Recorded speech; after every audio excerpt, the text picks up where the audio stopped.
Paljud meist on osalenud firmapidudel, kus esinevad eredaimad staarid ja meelelahutust jagub varajaste hommikutundideni, sest et on ju üritusturundus 21. sajandi lahutamatu osa. Tallinna Ülikooli külalislektor Olavi Ruhno räägib aga kohe, kuidas on omavahel seotud üritusturundus ning Kolosseum ja gladiaatorid.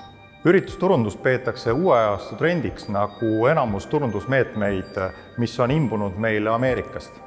Tegelikult on tegemist pika traditsiooniga tegevusalaga, mille juured ulatuvad 300 aasta taha enne Kristuse sündi. Tolle ajastu keisrid korraldasid üritusi selleks, et juhtida elanike tähelepanu eemale poliitiliselt ebastabiilsuselt ja vaesuselt. Tolle aja vahenditeks olid loomulikult gladiaatorite võitlused ja ka hobukaarikute võidusõit.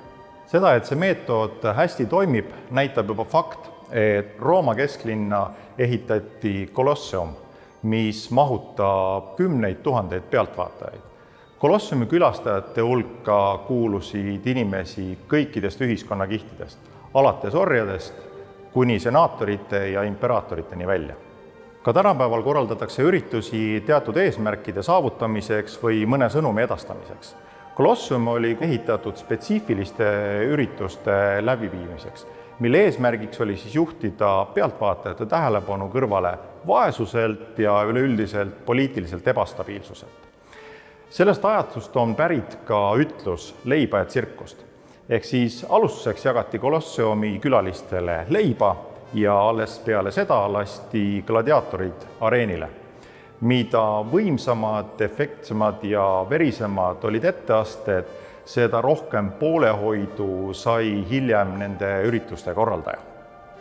Leiba ja tsirkust.